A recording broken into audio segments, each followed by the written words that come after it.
இந்த வருஷம் பலாப்பழம் அமோக விளைச்சல் தான். சும்மா வாங்க அள்ளிட்டு போங்க. பலாப்பழம் நிறையா கிடைக்கும் போது நீங்கள் இதை ப்ரிசர்வ் பண்ணி வச்சிட்டிங்கன்னா 6 மாதத்துக்கு அப்பப்போ ஃப்ரிட்ஜில் இருந்து எடுத்து பாயாசம் ப்ரிப்பேர் பண்ணிக்கலாம். இன்ஸ்டன்ட் மிக்ஸ் மாதிரியே. அதுக்கு பலாப்பழத்தை சின்ன சின்னதாக கட் பண்ணி மிக்சியில் தண்ணி ஊற்றாமல் நல்லா மையாக அரைச்சிக்கணும்.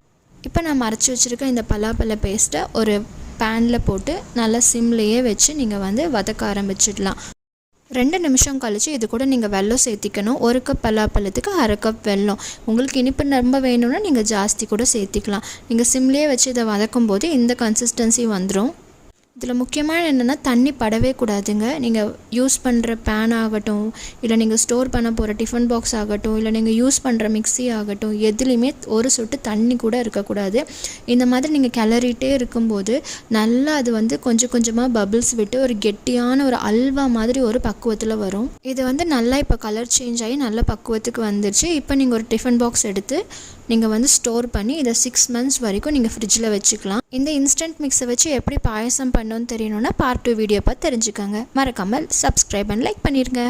இந்த வருஷம் பலாப்பழம் அமோக விளைச்சல் தான். சும்மா வாங்க அள்ளிட்டு போங்க. பலாப்பழம் நிறையா கிடைக்கும் போது நீங்கள் இதை ப்ரிசர்வ் பண்ணி வச்சிட்டிங்கன்னா 6 மாதத்துக்கு அப்பப்போ ஃப்ரிட்ஜில் இருந்து எடுத்து பாயாசம் ப்ரிப்பேர் பண்ணிக்கலாம். இன்ஸ்டன்ட் மிக்ஸ் மாதிரியே. அதுக்கு பலாப்பழத்தை சின்ன சின்னதாக கட் பண்ணி மிக்சியில் தண்ணி ஊற்றாமல் நல்லா மையாக அரைச்சிக்கணும். இப்போ நம்ம அரைச்சி வச்சுருக்க இந்த பலாப்பழ பேஸ்ட்டை ஒரு பேனில் போட்டு நல்லா சிம்லேயே வச்சு நீங்கள் வதக்க ஆரம்பிச்சிடலாம். 2 நிமிஷம் கழித்து இது கூட நீங்கள் வெல்லம் சேர்த்திக்கணும். 1 கப் பலாப்பழத்துக்கு 1/2 கப் வெல்லம். உங்களுக்கு இனிப்பு ரொம்ப வேணும்னா நீங்கள் ஜாஸ்தி கூட சேர்த்திக்கலாம். நீங்கள் சிம்லேயே வச்சு இதை வதக்கும் போது இந்த கன்சிஸ்டன்சி வந்துடும்.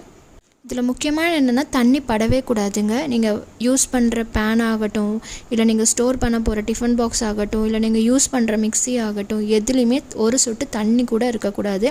இந்த மாதிரி நீங்கள் கிளறிட்டே இருக்கும்போது நல்லா அது கொஞ்சம் கொஞ்சமாக பபிள்ஸ் விட்டு ஒரு கெட்டியான ஒரு அல்வா மாதிரி ஒரு பக்குவத்தில் வரும். இது நல்லா இப்போ கலர் சேஞ்ச் ஆகி நல்ல பக்குவத்துக்கு வந்துருச்சு. இப்போ நீங்கள் ஒரு டிஃபன் பாக்ஸ் எடுத்து நீங்கள் ஸ்டோர் பண்ணி இதை 6 months வரைக்கும் நீங்கள் ஃப்ரிட்ஜில் வச்சுக்கலாம். இந்த இன்ஸ்டன்ட் மிக்ஸை வச்சு எப்படி பாயசம் பண்ணணும்னு தெரியணும்னா பார்ட் 2 வீடியோ பார்த்து தெரிஞ்சுக்கோங்க. மறக்காமல் சப்ஸ்கிரைப் அண்ட் லைக் பண்ணிடுங்க.